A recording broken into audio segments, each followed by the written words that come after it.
चलता ही जाए, कभी भी मंजिल ना आए, मुसाफिर चलता ही जाए। धीरे धीरे हौले हौले मुझसे ये दिल बोले, कट जाए रास्ते में सारी उम्र।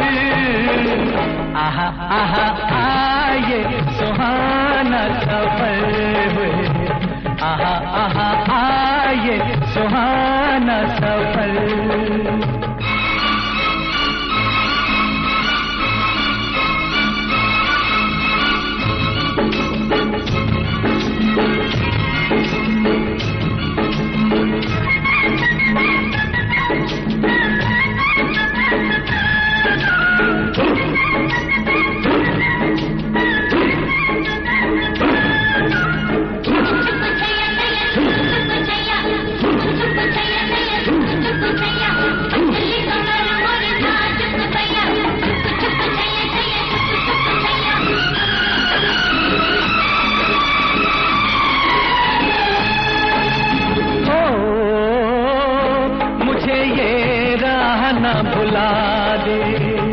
कहीं ये और न पहुंचा दे, मुझे ये राह न भुला दे। कैसी है ये मत वाली लंबी लंबी काली काली, जुल्फ किसी की है या ये डगर। आहा आहा आए सुहाना सफर, आहा आहा आए सुहाना सफर। रुकती नहीं है नजारों पे नजर, आहा आहा आए सुहाना सफर, आहा आहा आए सुहाना सफर, आहा आहा आए सुहाना सफर, आहा आहा आए सुहाना सफर।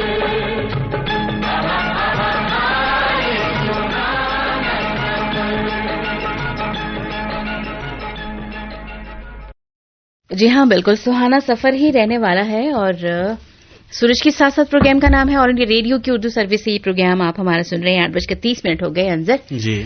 और बातें शुरू से ही हमारी चली योग के हवाले से जी। इंटरनेशनल योगा डे चूंकि आज है, उसी मुनासबत से हमारी बातें भी जारी हैं और हमने सामीन से कहा भी था कि पूरे प्रोग्राम में इसी हवाले से हमारी बातों का सिलसिला जारी रहेगा।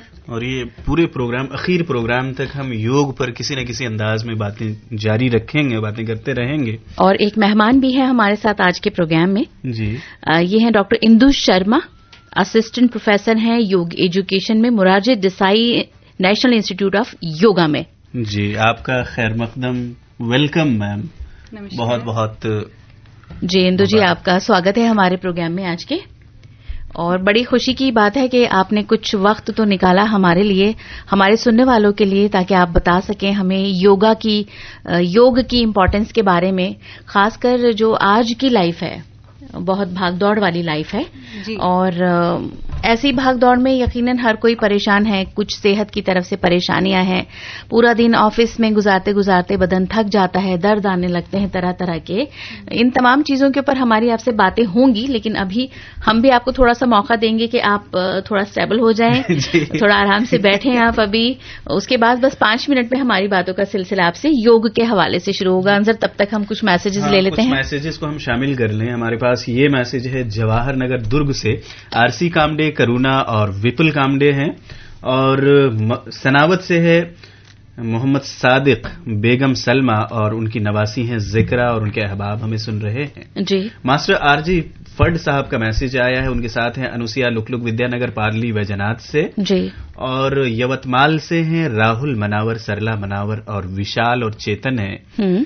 गांधी चौक रूप पंजाब से हैं हरदेव मिक्का, बलवेंद्र विर्क और जीतेज विर्क हैं जी। और उनके हमनवा सुन रहे हैं हमें।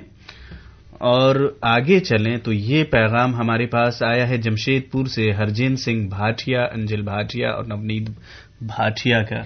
आप तमाम साहिबान का बहुत बहुत शुक्रिया। व्हाट्सएप के पैगामात थोड़ी देर के बाद शामिल करेंगे अंजर जी। सबसे पहले जो सामीन एकदम अलर्ट हो गए ये सुनकर के डॉक्टर इंदु शर्मा हमारे साथ यहाँ पर तशरीफ फरमा है जी। तो इन्हीं से पहले हम गुफ्तगू अब शुरू कर लेते हैं। जो गुफ्तगू शुरू कर रहे हैं, लेकिन मतलब एक और चीज, अगर आप लोगों को योगा के मुतालिक कोई सवाल, कोई जानकारी, किसी भी तरह की कोई जानकारी चाहिए तो आप हमें मैसेज कर सकते हैं। हिंदुस्तानी सामीन हमें मैसेज करें 53010 पे जी। और बैरून मुल्क के सामीन अगर कोई सवाल उनके जहन में आता है दौरान गुफ्तगू, वैसे तो बातचीत हमारी इतनी तफसील से होगी तो फिर आप व्हाट्सएप के जरिए अपने सवाल तहरीरी तौर पर भेजिएगा +918130913554 पर।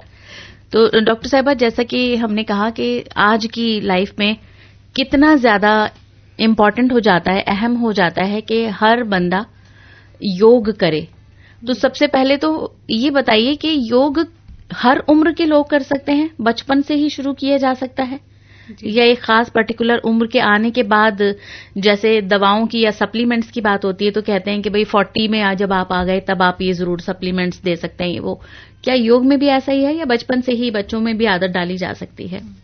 योग अभ्यास एक ऐसा अभ्यास है जिसको हम जिसमें आयु वर्ग की कोई सीमा नहीं है जी। क्योंकि योग केवल आसन और प्राणायाम ही नहीं है, है ना। योग केवल आसन प्राणायाम और शारीरिक रूप से स्वस्थ रहना ही नहीं सिखाता है, जो हमारे जीवन के मूल्य हैं, हमारी संस्कृति की वैल्यूज हैं जो उनको भी सिखाता है। और वो संस्कार, वो वैल्यूज हम बच्चे में शुरुआत से ही डालना की कोशिश करते हैं कि हमारा बच्चा संस्कारी बने। तो वो जो योग की प्रक्रिया है वो संस्कार भी सिखाती है, व्यक्तित्व विकसित करने का एक तरीका सिखाती है। तो ऐसा नहीं है कि हम योग की कोई आयु सीमा है। बट अगर हम आसनों की दृष्टि से देखें तो निश्चित रूप से एक बहुत छोटे बच्चे के साथ बहुत ज्यादा मोड़ तोड़ नहीं करनी चाहिए, क्योंकि एक विकसित शरीर है उसका, तो उसको उसी के हिसाब से धीरे धीरे विकसित होने देना चाहिए। और एक 8 साल की उम्र से ही उसे डीप प्रैक्टिस में लाना चाहिए, अगर आसनों की हम बात करें। ठीक है। बाकी जहां तक योग मूल्यों की बात है वो तो हम बचपन से ही बच्चे के अंदर संस्कार डाल सकते हैं। आपने बड़ी खूबसूरत बात ये बताई, बहुत गहराई भी है इसमें कि योग जो है वो सिर्फ सेहतमंद रहने का नाम नहीं है, बल्कि इससे हमें जो संस्कार हैं, जो हमारी तहजीबी विरासत है, जो हमारी वैल्यूज हैं, जो हमारी अखलाकियात हैं, वो भी हमारे अंदर दर आती हैं। तो ये बताइए योग के सेहत के अलावा और क्या क्या फायदे हैं? जैसे अगर हम फायदों की बात करें तो स्वास्थ्य एक पक्ष है, योग जो विषय है वो केवल एक थेरेपी नहीं है जी। आज के युग में हम जरूर उसको एक चिकित्सा के रूप में देख रहे हैं, क्योंकि हर कोई पीड़ित है जी, किसी न किसी बीमारी से पीड़ित है, और उस बीमारी के इलाज जब तक उसको नहीं मिलेगा तब तक उसका मन किसी चीज में लगेगा नहीं। और उस दृष्टि से योग बहुत सस्ता और प्रभावकारी अभ्यास है जी। जैसे आजकल विभिन्न प्रकार की पद्धतियां हैं, चिकित्सा पद्धतियां जो बहुत महंगी खर्चीली हैं, हर कोई व्यक्ति उसको अफोर्ड नहीं कर सकता है। उस दृष्टि से योग एक बहुत ही सरल, सहज और लाभकारी अभ्यास है और बहुत सस्ता है। और सबसे बड़ी बात, कोई साइड इफेक्ट नहीं है। उस दृष्टि से योग चिकित्सा के रूप में हम अपना रहे हैं, क्योंकि योग से चिकित्सकीय फायदे हो रहे हैं। बट केवल योग चिकित्सा के लिए ही नहीं है, व्यक्तित्व विकास के लिए, आत्म विकास की बात योग करता है। योग हमारे शरीर, मन और आत्मा को विकसित कर उसको स्वस्थ बनाना से की दृष्टि से हम यदि देखें तो योग का ये एक बहुत महत्वपूर्ण और वास्तविक पक्ष है। अच्छा, योग तो पूरे इंटरनेशनली मनाया जा रहा है और ये सारी चीजें हैं, लेकिन उन सामईन के लिए जिन्होंने योगा लफ्ज को पहली बार सुना होगा, आप उन सामईन को क्या कहना चाहेंगे कि योगा क्या है? आज पहले तो हम कह सकते थे कि प्रारंभ में योग इतना विख्यात नहीं हुआ था, तो बट लास्ट 5 इयर्स से हम देख रहे हैं कि योग जितना प्रखर और प्रचंड रूप में विकसित हो रहा है, वो उसकी दृष्टि से मैं सोचती हूँ तो मुझे लगता नहीं कि कोई योग शब्द को न जानता हो। योग की वास्तविकता से परिचित न हो वो मैं मान सकती हूँ, लेकिन योग शब्द से आज की डेट में हर कोई परिचित है। और जो योग का विषय है, योग को राष्ट्रीय अंतर्राष्ट्रीय स्तर में जो इतनी विख्यात किया जा रहा है, उसका पर्पज ही यही है कि योग शब्द का जो अर्थ है जोड़ना। अच्छा। तो हर संस्कृति, योग किसी धर्म से की सीमा में बंधा नहीं है, किसी देश की सीमा में बंधा नहीं है। समस्त संस्कृतियों को एकजुट करने का जो प्रयास है वो एक नया आयाम योग शब्द को दे रहे हैं। मतलब योग का मीनिंग है जोड़ना। और उसमें हम देख रहे हैं कि हर संस्कृति आज, जो पहले केवल भारत तक ही सीमित था, कुछ लोग मानते हैं, लेकिन अभी जो उसको विराट रूप मिल रहा है, तो हर संस्कृति एक साथ जुड़े, हर संस्कृति वसुधैव कुटुंबकम के कॉन्सेप्ट में जुड़े और एकजुट होके सब एक कुटुंब रूप में आ जाएं, उस कॉन्सेप्ट में ये प्रयास चल रहे हैं। और जो योग से परिचित नहीं है तो निश्चित रूप से आने वाले दिनों में जरूर योग से परिचित हो जाएंगे, क्योंकि आज योग दिवस के उपलक्ष्य में भी हर जगह पे, हर रूप में, हर कोई किसी न किसी रूप में योग को अपना रहा है, कर रहा है, जोड़ रहा है योग से। ये बिल्कुल डॉक्टर साहिबा ने सही बात बताई अंजर। और जो पहला योग 2015 में जब ये हुआ था प्रोग्राम, पहला योगा डे जो मनाया गया था, उसमें तकरीबन सिर्फ हिंदुस्तान के ही नहीं, तकरीबन 84 ममालिक की शख्सियात ने, अलग अलग मुल्कों की शख्सियात ने इसमें हिस्सा लिया था। हिंदुस्तान वो बाकायदा आए थे इसी मकसद के तहत कि ये बैनुल अक़वामी जो योगा डे है इसमें वो शामिल हो। 35 मिनट्स योग उस दिन किया गया था और उसमें तकरीबन 35,985 लोगों ने शिरकत की थी। और उसके बाद से हर साल ये तादाद बढ़ रही है। अब आज जैसे डॉक्टर साहिबा ने कहा कि आज तो मतलब हर मुल्क में है, हर जगह पर, पूरी दुनिया में ये मनाया जा रहा है। आज भी बड़ी तादाद में लोगों के शामिल होने की संभावना है, पूरे इम्कानात हैं। कुछ और बातें हमारी आपसे डॉक्टर इंदु जारी रहेंगी। फिलहाल एक नगमा अपने सामीन को सुनवाते हैं, कुछ मैसेजेस भी लेंगे अंजर इसके बाद। जी।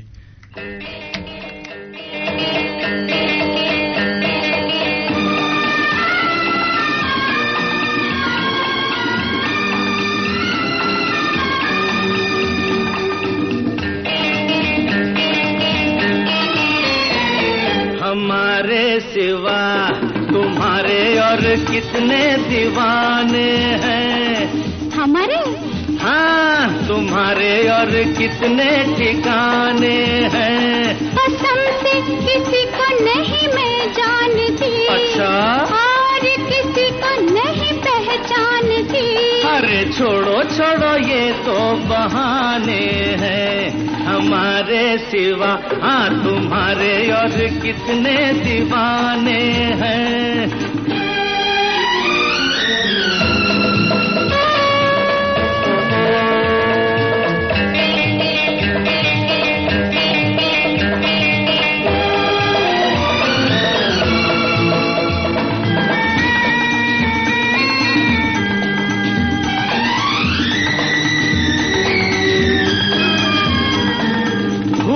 खूबसूरती और वफा देखी न दोनों एक जगह, हाँ देखी न दोनों एक जगह।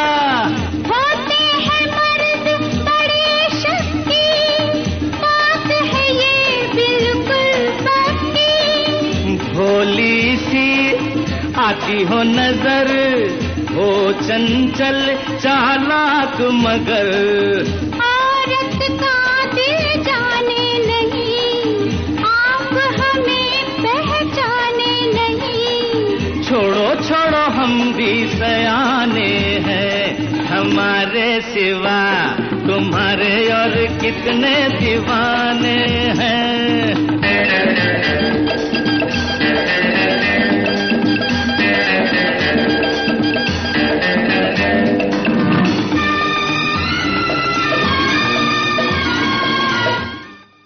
सूरज के साथ साथ ऑल इंडिया रेडियो की उर्दू सर्विस एयर कर रही है। हमारा ये प्रोग्राम 8:41 पर फिलहाल आप सुन रहे हैं।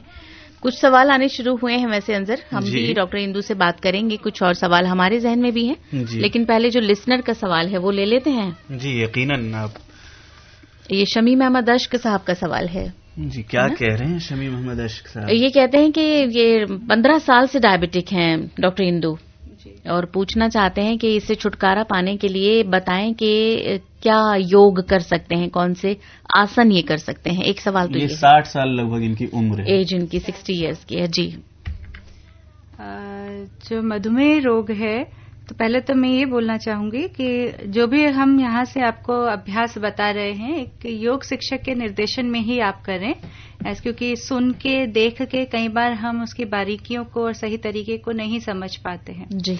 उसके साथ साथ आप अपनी दवाइयां चालू रखें, अभ्यास जरूर शुरू करें, लेकिन एकदम से दवाइयां मत छोड़ें। तो जो अभ्यास है किए जाने वाले, जो मधुमेह है वो पेनक्रियाज ऑर्गन से रिगार्डिंग होता है, जिसमें इंसुलिन का स्राव कम हो जाने के कारण वो हमें हमारे रक्त में जो शुगर है उसकी मात्रा बढ़ जाती है जी जी। उसके लिए आप जितना ट्विस्टिंग पोजेस करेंगे, दाएं बाएं मुड़ने वाले अभ्यास करेंगे, वो खड़े होकर बैठकर, अच्छा। तो वो हमारे शरीर में जो मोड़ उत्पन्न होता है वो पेनक्रियाज को सक्रियता प्रदान करता है, जिससे कि वो जो इंसुलिन का स्राव है वो समुचित रूप से हो पाता है जी जी। और इसके लिए आप वक्रासन का अभ्यास जो बैठकर किया जाता है, वक्रासन का अभ्यास, ये आप अगर किसी से सीखेंगे या सर्च करेंगे तो आपको पिक्चर दिख पाएगी।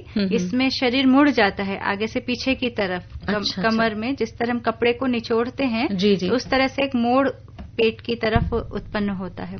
तो वक्रासन का अभ्यास है। साथ ही इसमें खड़े होकर कटी चक्रासन का अभ्यास किया जाता है, साइड बेंड चक्रासन का अभ्यास किया जाता है। तो जो ट्विस्टिंग पोज हैं ये सारे हमें हमारे मधुमेह में लाभ प्रदान करते हैं। तो शमीम अहमद अश्क साहब, सबसे पहले तो डॉक्टर साहिबा ने ये कहा कि किसी एक्सपर्ट का बताना आपको ज्यादा जरूरी होगा, वो आपको बाकायदा सामने से आप देख लें कि वो किस तरह से कर रहे हैं। वक्रासन बताया आपके लिए, कटी चक्रासन आपने बताया, ये दोनों आसन आप कर सकते हैं। ये जो मामूलात होंगे आपकी पेनक्रिया को फिर से दोबारा मुतहर्रिक करने के लिए कि वो अपना काम सही तरीके से शुरू कर दें। और डॉक्टर साहिबा, ये बात आपने बड़ी अच्छी कही कि कई बार हम सिर्फ किसी से पूछकर या कहीं हमने कोई तस्वीर देखकर आसन शुरू कर देते हैं। तो जब तक किसी एक्सपर्ट से, किसी योग गुरु से हम ना सीख लें, अच्छी तरह से ना समझ लें, ये खतरनाक हो सकता है। बिल्कुल, क्योंकि हमारी क्षमता क्या है वो हम यहाँ बैठ के नहीं देख सकते कि आपकी कैपेसिटी कितनी है, आप कितने कैपेबल हैं, आपकी कमजोरी कितनी है, आपकी क्षमता को हम यहाँ बैठ के जज नहीं कर सकते हैं। अगर आपके सामने कोई अभ्यास कराने वाले होंगे तो आपकी क्षमता अनुसार आपको अभ्यास देंगे और उसका क्या प्रभाव आप पे हो रहा है करते समय पे, तो उसके अकॉर्डिंग वो मॉडिफाई भी कर सकते हैं प्रैक्टिस को, जो कि केवल हमारे यहाँ पर बताने से संभव नहीं है जी। शुक्रिया आपका। एक और सवाल आया है मुंबई से, अंश और अनु हमें सुन रहे हैं। उन्होंने पूछा है कि खाना खाने के बाद जिस आसन में बैठा जाता है, क्या वो आसन कोई भी प्रेग्नेंट लेडी जो है बैठकर वो भी कर सकती है? इसके अलावा जॉइंट पेन के लिए कौन सा योगा होगा? जो खाना खाने के बाद एकमात्र आसन, ऐसा एक आसन है जो खाना खाने के बाद किया जाता है, जिसे कहते हैं वज्रासन।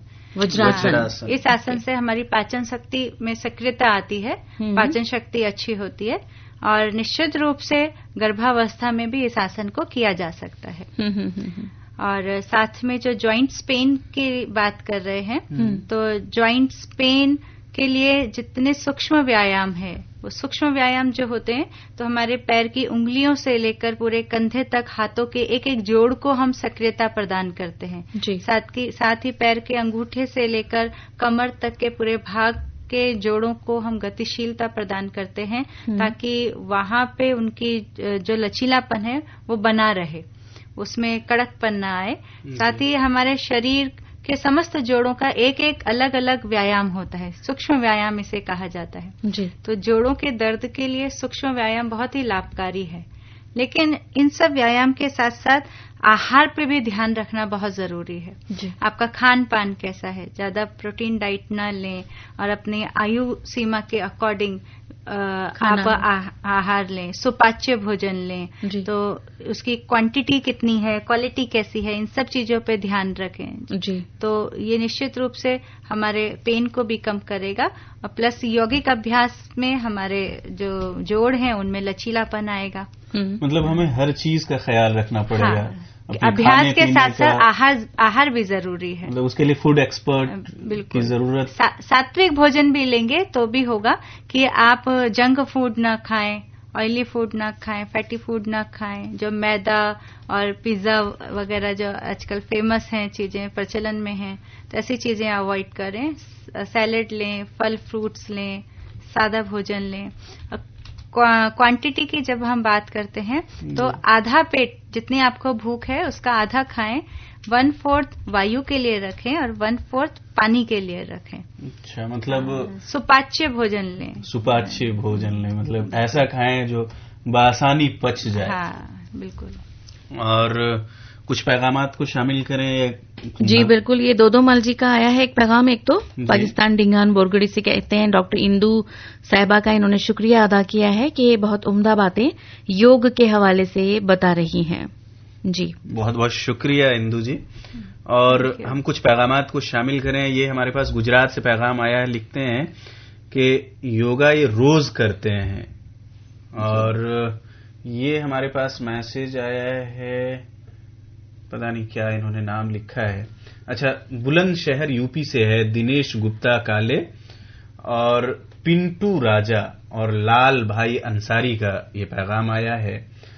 और ये सभी को योग दिन की शुभ कामनाएं। आप गले की प्राणायाम किया करें, हमारे लिए आपका गला इम्पोर्टेंट। कौन है? ये है मुकुल। क्या डॉक्टर साहब ऐसा भी कोई योग है जो गले के लिए बहुत फायदेमंद हो? बिल्कुल बिल्कुल, गले के लिए जैसे अभी मैंने सूक्ष्म व्यायाम की बातें बताई, तो कुछ अभ्यास ऐसे हैं जो हमारे ग्रीवा संचालन की क्रिया जिन्हें कहा जाता है। अच्छा। कि गर्दन की मांसपेशियों को, जोड़ों को लचीला बनाने के लिए, मांसपेशियों को मजबूती प्रदान करने के लिए, गले संबंधित विकृतियों को दूर करने के लिए अभ्यास किए जाते हैं। अच्छा, उससे आवाज में भी फर्क पड़ता है? निश्चित रूप से प्राणायाम है, हमारी यौगिक मुद्राएं हैं, उनका अगर हम अभ्यास करते हैं तो हमारी आवाज पे भी उसका प्रभाव पड़ता है। फिर तो अंदर ये करना शुरू करना चाहिए हमें। खूबसूरत आवाज तो सब कुछ बिल्कुल सही बात है। अगर खूबसूरत इंसान हो तो आवाज भी खूबसूरत होगा। और चूंकि हमारा काम सिर्फ आवाज का ही है, शक्लें तो हमारी खुदा का शुक्र है कि सामईन नहीं देख पाते वरना तो न जाने क्या होता। इसलिए डॉक्टर साहिबा बहुत अच्छा बताया आपने हम लोगों के लिए भी कि हम अपनी आवाजों को कब तक, बहुत देर तक अगर चाहते हैं कि अच्छी रहें तो उसके लिए हम लोग भी ये वाले आसन जरूर करें। अच्छा, एक सवाल एक और आया है, नाम तो अभी शामिल करेंगे। ये कराची पाकिस्तान से है, ये अराई वाली कैफी, अराई साइमा कैफी, और इन्होंने लिखा कि योग जो है मेडिटेशन के हवाले से ही जानना चाहते हैं कि जो लोग मेडिटेशन करते हैं क्या ये भी योग में ही शामिल है? निश्चित रूप से जो ध्यान है वो योग का ही भाग है। अच्छा। जो बेसिक, जैसे हम आसन प्राणायाम करते हैं तो ये बेसिक प्रैक्टिसेस हैं। अच्छा। शरीर से प्रारंभ करके हम मन के बाद फिर आत्मा तक जाने की बात करते हैं, तो उसका एक स्टेप है। जैसे हम योग में अष्टांग योग बहुत फेमस है, हर कोई इसको जानता है, तो महर्षि पतंजलि ने ये दिया है। तो 8 अंग हैं इसके, जिसमें क्रमबद्ध अभ्यास की बात करें तो यम, नियम, आसन, प्राणायाम, प्रत्याहार, धारणा, ध्यान, समाधि। अच्छा। इस तरह से स्टेप बताए गए हैं कि आप 0 लेवल से शुरू करके समाधि तक कैसे पहुंचेंगे। समाधि मतलब आखिर तक ना? हाँ, लास्ट स्टेज ऑफ लाइफ। उससे जस्ट पहले की स्टेज मतलब ध्यान है। ध्यान के बाद आप समाधिस्थ होते हैं, तो ध्यान योग का ही एक उच्च अभ्यास है, कह सकते हैं। तो इसके ये मेडिटेशन या मुराकबा जिसको हम उर्दू में कहते हैं, इसके फायदे क्या हैं डॉक्टर साहिबा? मेडिटेशन जो ध्यान है हमारे मन को ज्यादा प्रभावित करता है। अच्छा। हाँ, तो शरीर, क्योंकि आजकल रोग भी शरीर में दिखते तो हैं लेकिन उनका कारण मन रहता है, मनोकायिक रोग उन्हें कहा जाता है। तो जब तक उनका मन से कारण हम ठीक नहीं करेंगे तब तक शरीर में वो लक्षण समाप्त नहीं होते, चाहे हम कितनी भी दवाइयां खा लें, उसका असर हमें दिखाई नहीं देता। लेकिन अगर वो बात मन के नजरिए से सही कर दी जाए तो निश्चित रूप से शरीर पे भी उसके लक्षण समाप्त हो जाते हैं। तो ऐसी चीजों के लिए, मानसिक विकृतियों के लिए, तनाव के लिए, चिंता के लिए ध्यान बहुत ही लाभकारी अभ्यास है। तो ये कितनी देर का हो जो ध्यान लगाएं हम, मेडिटेशन जो करें? वास्तव में तो देखा जाता है कि ध्यान करने की चीज नहीं है, ध्यान अपने आप हो जाता है। ओके। जो हम करते हैं धारणा। हम एक जगह फोकस करने का प्रयास करते हैं। जी। है ना। हम कोशिश करते हैं कि हम ऐसा सोचें, इसको देखें, हम कल्पनाएं करते हैं, उन कल्पनाओं में अपने आप को इन्वॉल्व करने का प्रयास करते हैं। जब हम करते हैं तो वो होती है धारणा, ठीक है। और जब हम प्रयास रहित हो जाते हैं, स्वतः हमारा मन उस विषय पर टिका रहता है, हमें एफर्ट नहीं देना पड़ता। वो स्थिति ध्यान की स्थिति होती है। इस तक पहुंचने में तो काफी वक्त लगता होगा। बट इन जनरल सोसाइटी में, समाज में ध्यान के नाम से ही ये प्रचलित है। धारणा कर रहे हैं ऐसा कोई नहीं बोलता। यही कहा जाता है कि मेडिटेशन कर रहे हैं, ध्यान कर रहे हैं, ध्यान क्लासेस चल रही हैं। वास्तव में उस समय पे व्यक्ति करता धारणा ही है। धारणा करते करते इस लायक होता है कि उसका ध्यान लग जाए, ध्यान अपने आप होता है। जैसे कहा जाता है ना कि इश्क के साथ मकाम, तो ये मोहब्बत ही की एक किस्म है। जैसे आप जब मोहब्बत करते हैं किसी चीज से तो आप दूसरे स्टेज पे खुद ब खुद पहुंच जाते हैं, ना चाहते हुए भी आप उसको दूसरे स्टेज पर बढ़ते रहते हैं। तो वही है ये, उसका ख्याल हमेशा बना रहता है और फिर उसके अलावा हम कुछ और ख्याल में जा ही नहीं पाते हैं। सही। तो वही चीज ध्यान की स्थिति में रहती है, उठते बैठते हमेशा उसी में ही रमे रहते हैं हम। और वो चीज प्रैक्टिस से नहीं है, वो होने की चीज है, मतलब उससे एफर्ट नहीं होता है ना, वो अपने आप होता है। जब आपका लगाव हो जाता है तो वो ध्यान हो जाता है। जी, तो ये योग की उच्च अवस्था है। देखिए वो मतलब एक निशाना है, मोहब्बत या कोई भी आप चीज कह लीजिए कि वो मुकर्रर है कि मैंने वहां तक ही जाना है, तो वो मरहले खुद ब खुद तय होते चले जाएंगे फिर। लेकिन ये है ना कि इश्क नहीं आसान, बस इतना समझ लीजिए। ये तो है, एक आग का दरिया है। उसी तरह है ये भी मेडिटेशन, लेवल वही ही आप हायर लेवल को अचीव करेंगे। लो लेवल से प्रैक्टिस शुरू करनी पड़ेगी। जी, बड़ी अच्छी बातें हमारी डॉक्टर इंदु से जारी हैं। बहुत इंटरेस्टिंग बातें, बहुत खूबसूरत बातें, बहुत खूबसूरत अंदाज। सामीन आपको बता दें, प्रोफेसर यहाँ पर हमारे पास मौजूद हैं हमारे साथ डॉक्टर इंदु शर्मा। ये असिस्टेंट प्रोफेसर हैं योग एजुकेशन में, मोरारजी देसाई इंस्टीट्यूट से हमारे साथ यहाँ ये तशरीफ फरमा है और इनसे हमारी बातें आज के दिन के हवाले से यानी इंटरनेशनल योगा डे के हवाले से जारी रहेंगी। फिलहाल यहाँ वक्त हुआ है पाकिस्तान डायरी का। जी, पाकिस्तान डायरी में शामिल मौज़ूआत इस तरह हैं। बदकिस्मती से किसी इदारे से अच्छी खबर नहीं आ रही है, चीफ जस्टिस ऑफ पाकिस्तान का इजहार मायूसी। कौमी तरक्याती काउंसिल की कोई जरूरत ही नहीं, मरियम नवाज।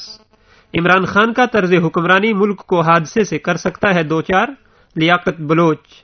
मौजूदा हुकूमत में जमहूरी रिवायात का खात्मा, माईशत डूबने की कगार पर, हमजा शहबाज।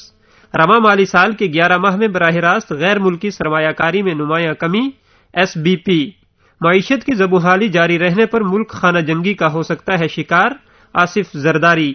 पाकिस्तान में पोलियो के खिलाफ जंग में फतह कितनी दूर, BBC। आज पाकिस्तान के तमाम अखबारात ने चीफ जस्टिस पाकिस्तान खोसा के बयान को शह सुर्खियों के साथ शाया किया है। रोजनामा नवाए वक्त इस बयान के हवाले से रकम तराज हैं कि पार्लियामान हो, मईशत हो या क्रिकेट, बुरी खबरें सुनकर मायूसी होती है। इस्लामाबाद में फेडरल जुडिशल एकेडमी में मॉडल कोर्ट्स के जजों से खिताब करते हुए चीफ जस्टिस का कहना था, बदकिस्मती से किसी इदारे से अच्छी खबरें नहीं आ रही हैं। कहा जाता है कि मईशत ICU में है और अच्छी खबर नहीं है। कौन मईशत की खराबी का जिम्मेदार है, ये अलग बात है। चीफ जस्टिस ने कहा कि जमहूरियत की ये सूरत हाल है कि हम टीवी लगाएं तो पार्लियामान में शोर शराबा होता है, कायदे ऐवान, कायदे हिज़्ब खिलाफ किसी को बोलने नहीं दिया जाता। वर्ल्ड कप देखें तो वहां से भी अच्छी खबरें नहीं आ रही। पड़ोसी मुल्क अफगानिस्तान में भी जंग चल रही है। ये तमाम खबरें हमें मायूस करती हैं। उन्होंने मजीद कहा कि 37D के तहत फौरी और सस्ता इंसाफ फराहम करना अदलिया की जिम्मेदारी है, ताहम फिर भी ये एक बड़ा टास्क है। ऐसी गलतियां जिनको सब जानते हैं, लेकिन इसको ठीक करने के लिए किसी ने कुछ नहीं किया।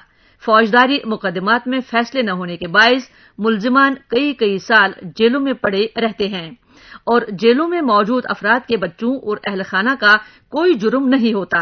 घर का वाहिद कफील जेल में हो तो इसकी जोजा का कोई जरिए आमदन नहीं होता। मुआशरे ने कभी ऐसी खवातीन और बच्चों के बारे में नहीं सोचा है। अखबार जस्टिस खोसा के बयान के हवाले से आगे लिखता है कि बाज हालात में खवातीन को लोगों के घरों में काम पर लगाया जाता है या जिस्म फरोशी पर।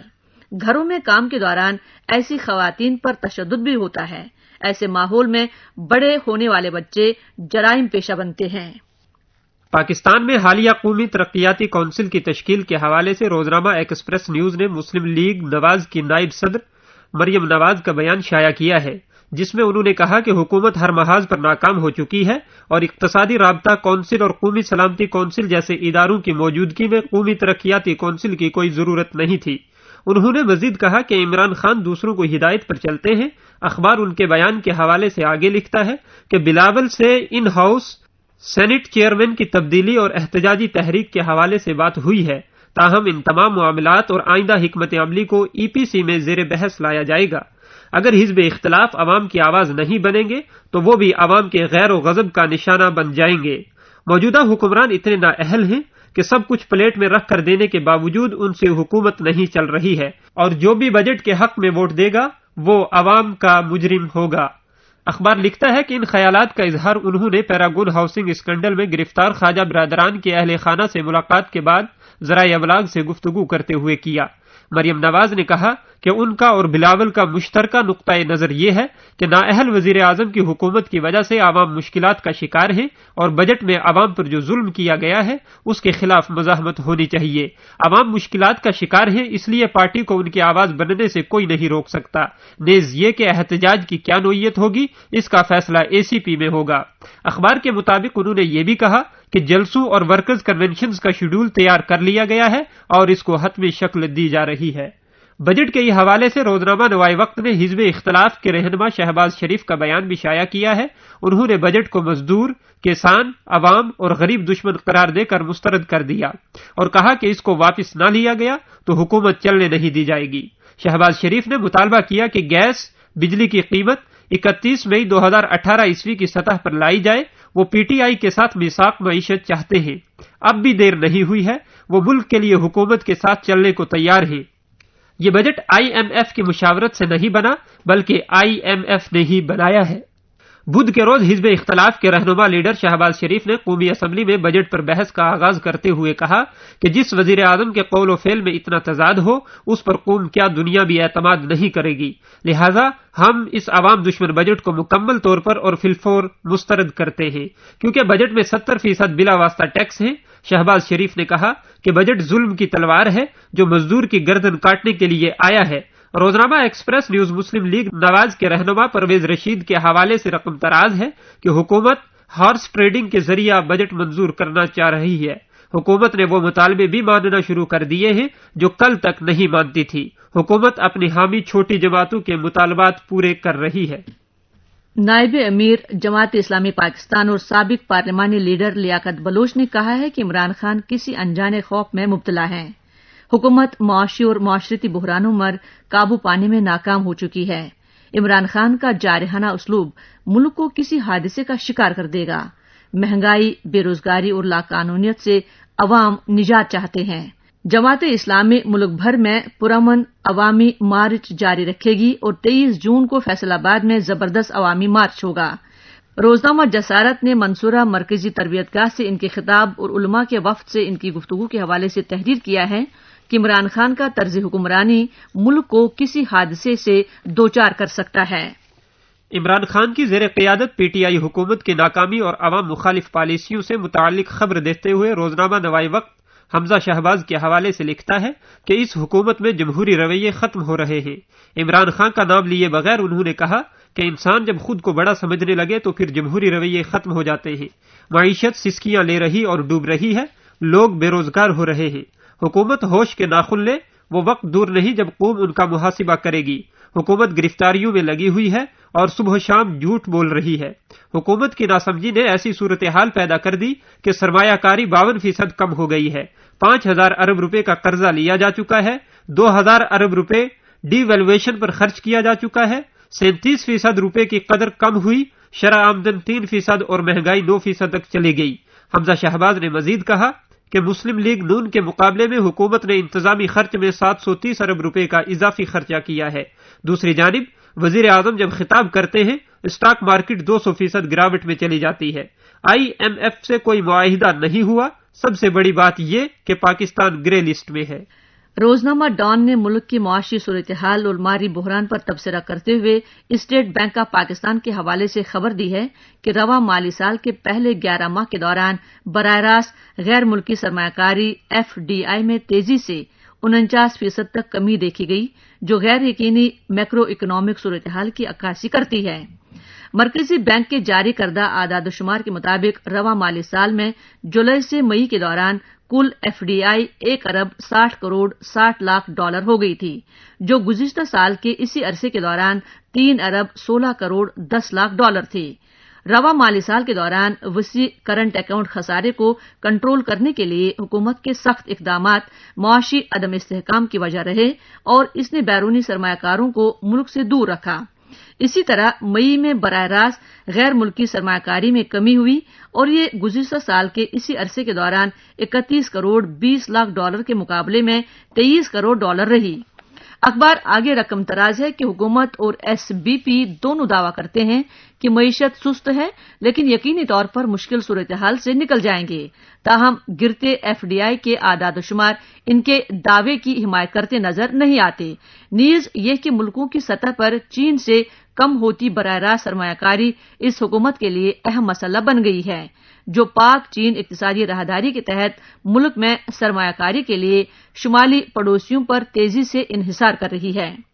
चीन से बराह रास्त गैर मुल्की सरमायाकारी 11 माह के दौरान सबसे ज्यादा 49 करोड़ 57 लाख डॉलर होने के बावजूद गुज़िश्ता माली साल के इसी अरसे के मुकाबले में 1/3 से कम थी, क्योंकि उस अरसे में मुल्क को 1 अरब 82 करोड़ 80 लाख डॉलर मौसूल हुए थे।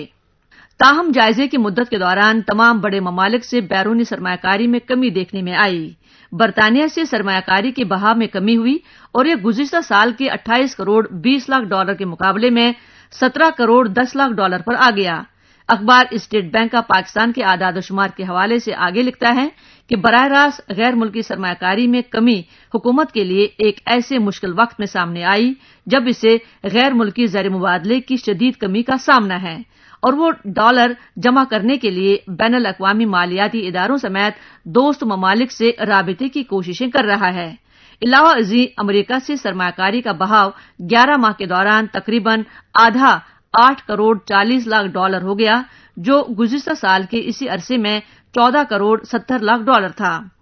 अमरीका से FDI में कमी को वाशिंगटन और इस्लामाबाद के दरमियान खराब ताल्लुकात से मंसूब किया जा सकता है।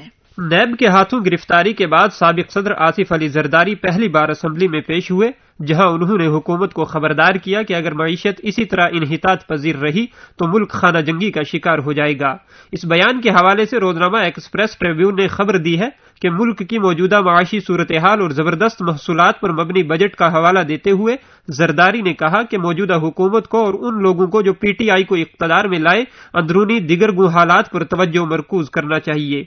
PTI के पहले विफाकी बजट में उनकी तनकीद के हवाले से अखबार मजीद रकम तराज है कि मईशत के तमाम शोबे राहत की दुहाई दे रहे हैं। अगर हुकूमत के दावे के मुताबिक बजट अच्छा है तो फिर लोग और सनती शोबे इमदाद के लिए क्यों चीख रहे हैं। जरदारी ने बहार अरब की तरफ इशारा करते हुए कहा कि खुदा करे ऐसा कभी न हो जब पूरा मुल्क दूसरे ममालिक की तरह मौजूदा निजाम के खिलाफ उठ खड़ा हो, और अगर ऐसा हुआ तो न सियासतदान और न ही मुल्क के इदारे इस सूरत हाल को काबू में कर पाएंगे। PPP के शरीक चेयरमैन ने मुल्क में जारी एहतसाब की लहर का हवाला देते हुए कहा कि आवाम को डर है कि मुबादा वो भी इस जाल में न फंस जाए। अखबार ने वाजह किया है कि एक दिन कबल कौमी असम्बली के स्पीकर के जरिए प्रोडक्शन ऑर्डर जारी किए जाने के बाद जरदारी पार्लियामेंट हाउस में पहुंचे थे। स्पीकर असद कैसर ने पाकिस्तान मुस्लिम लीग नोसिज के रहनुमा ख्वाजा साद रफीक के लिए प्रोडक्शन ऑर्डर जारी किए थे। इन दोनों रहनुमाओं को नैब ने बदउनवानी के इलाहिदा मुकदमात के तहत गिरफ्तार किया था। पाकिस्तान में पोलियो मुहिम की नाकामी के हवाले से BBC ने अपनी वेबसाइट पर सवाल उठाया है कि पाकिस्तान में पोलियो के खिलाफ जंग में फतह कितनी दूर है। खबर के मुताबिक जिंदगी भर की माजूरी से बचाने वाली पोलियो वैक्सीन के बारे में पाकिस्तानी अवाम में कवी शकूक शुबहात पाए जाते हैं। पोलियो टीम के दौरे से एक दिन पहले ही पेशावर के नवा में एक देही स्कूल में पोलियो के कतरे पिलाने की मुहिम का इख्तिताम तशद्दुद और आतिज़नी के वाकयात पर हुआ था।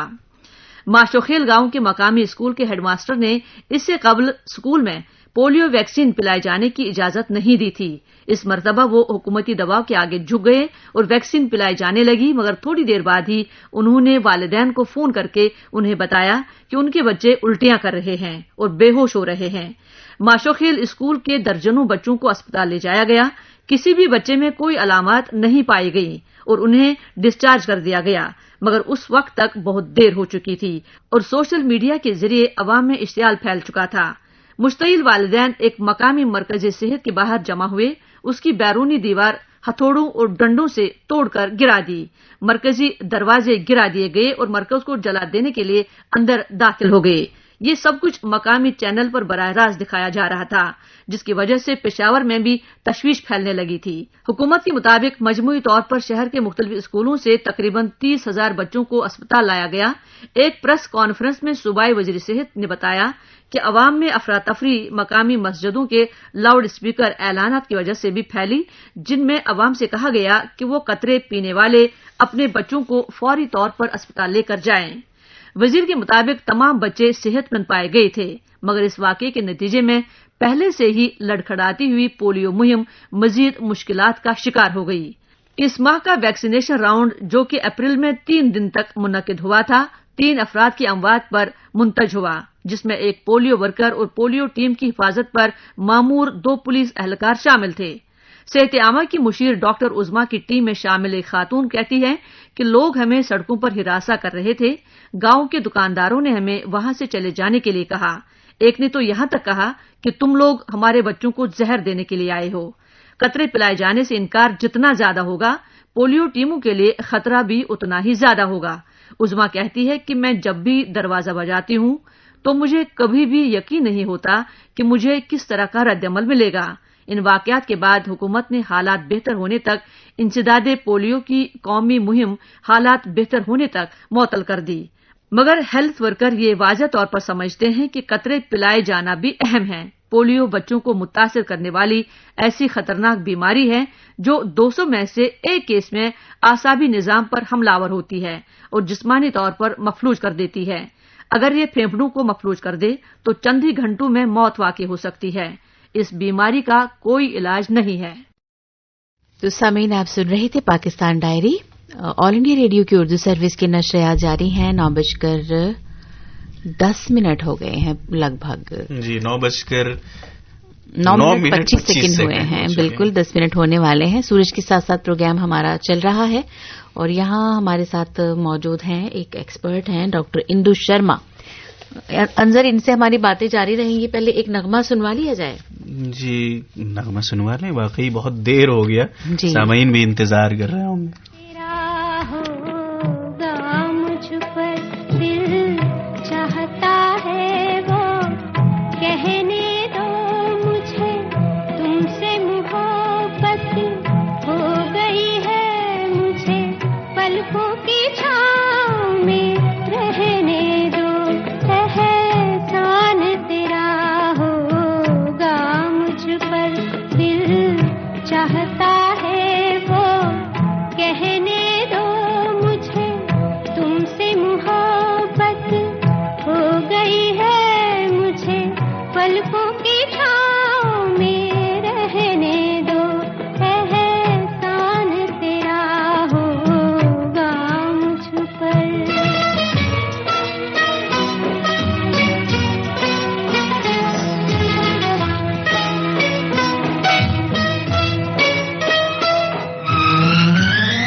इस दौरान में कई सवाल आ गए अंजर जी। पलकों की छांव से बाहर निकलें और अब योग की दुनिया में फिर से चलें जी। और जो सवालात हमारे सामाईन ने पूछे हैं, कुछ हम अपने एक्सपर्ट से पूछें, उनसे जानें। तो क्या सवाल है हमारे एक्सपर्ट के लिए? ये चंडीगढ़ से सतीश अनेजा जी ने पूछा है इंदु जी कि ये जल नीति करने के क्या क्या फायदे हैं? नीति अभ्यास जो हठ योग के अभ्यासों में एक अभ्यास बताया जाता है, शुद्धि क्रिया के अंतर्गत आता है। अच्छा। नीति भी दो तरह की होती है, सूत्र नीति और जल नीति। आप जल नीति के फायदे जानने के लिए इच्छुक हैं तो नीति हमारे जो आंख है, आंख से संबंधित विकृति को दूर करने के लिए, आंखों में जलन है, पानी आता है, रोशनी कम है, उन सब के आंखों के लिए बहुत लाभकारी है। साथ ही कान की विकृति को दूर करने के लिए भी बहुत लाभकारी है। ये मतलब जल नीति प्रॉब्लम के लिए कहते हैं, हमें ग्रंथों में वर्णन मिलता है, ईएनटी प्रॉब्लम्स के लिए रामबाण औषधि है नीति। अच्छा, रामबाण औषधि। हाँ, निश्चित रूप से वो उसकी विकृति दूर होती है। और सूत्र नीति करेंगे तो और ज्यादा लाभ मिलता है इन्हीं तीनों चीजों में, नाक, कान और गला। हाँ, तो लेकिन जो बेसिक लाभ है वो जल नीति से भी मिल जाते हैं। सूत्र नीति है क्या? सूत्र नीति सूत का बटा हुआ एक धागा होता है जो 9 इंच लंबा होता है। उसे नाक से डालते हैं, मुंह से बाहर निकालते हैं रबिंग करते हुए। तो जल नीति में क्या करते हैं, पॉट होता है, उसमें हल्का गुनगुना हल्के नमक डला हुआ पानी हम राइट नॉस्ट्रल से में लगाते हैं उस पॉट को। तो वो पानी राइट नॉस्ट्रल के थ्रू लेफ्ट नॉस्ट्रल में जाता है और बाहर निकल जाता है। इसी तरह से लेफ्ट नॉस्ट्रल में लगाएंगे तो राइट नॉस्ट्रल से पानी बाहर आ जाता है। लेकिन इस क्रिया में ये ध्यान रखना होता है कि अभ्यास करने के बाद हम छौंकनी जरूर करें, पानी भीतर रहे ना। पानी भीतर रह जाएगा जरूर। हाँ, मतलब अभ्यास का पाल भांति जैसा अभ्यास होता है जिसमें लगातार हमें श्वास को बाहर निकालना है ताकि ये श्वास के साथ पानी भी बाहर आ जाए और मस्तिष्क में पानी रुके ना। तो जो नीति का अभ्यास है हमारे चेहरे की चमक को भी बढ़ाता है। कफ जो हमारे साइनोसाइटिस होता है, कफ विकृति हो जाती है तो वो उसको भी समाप्त करता है। नाक की हड्डी बढ़ जाती है जिसके कारण से परेशानी होती है, उन सब विकृतियों को दूर करता है। मतलब इससे चेहरा भी इंसान का खूबसूरत हो जाता है, इंसान भी खूबसूरत हो जाता है। खूबसूरती पर कुछ ज्यादा जोर नहीं है अंदर आज आपका? कई बार आ गया अब तक ये सवाल, खूबसूरती दर्द वगैरह की जो परेशानी है उसमें भी लाभ पहुंचाता है। अच्छा, तो कई फायदे हो गए जल नीति के फायदे। नाक, कान और गले की तमाम बीमारियों में एक तरह से कहा जाए कि ये ज्यादा फायदेमंद होगा जल नीति।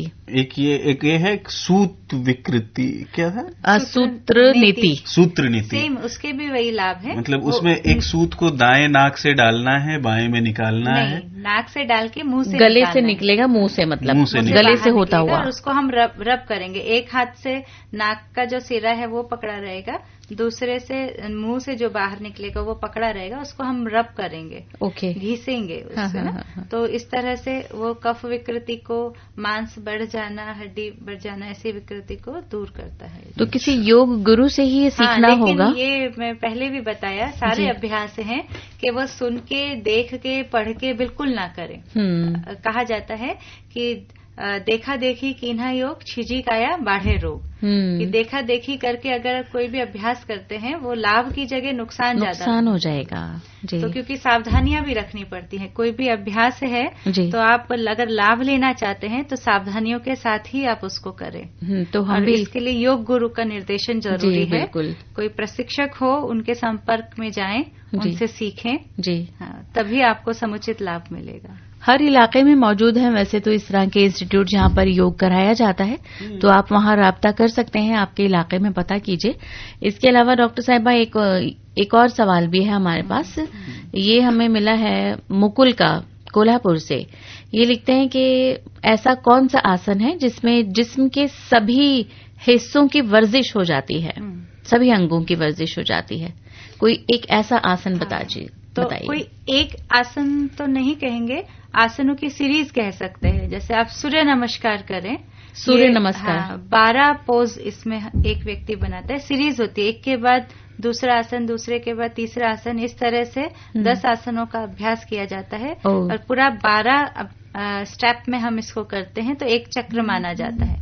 इसमें आप आगे झुकना, पीछे झुकना, एक पैर आगे, दूसरा पैर पीछे इस तरह से पोजीशन बनती है तो शरीर के समस्त जोड़ जो है वो उसमें सम्मिलित हो जाते हैं, शरीर की समस्त मांसपेशियों में सक्रियता आ जाती है, रक्त संचार बढ़ जाता है।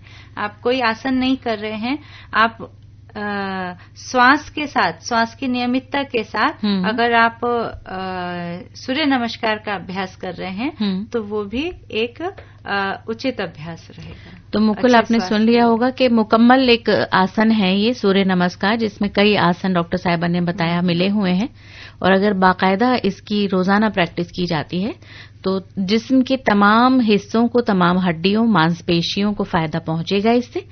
एक सवाल और भी आया है, ये लिखते हैं कि बच्चा अगर क्लियर नहीं बोल पाता है, तुतला कर बोलता है, तो क्या उसके लिए भी कोई योगा है? ये दिगड़ी कला जोधपुर से ही सवाल पूछा गया है।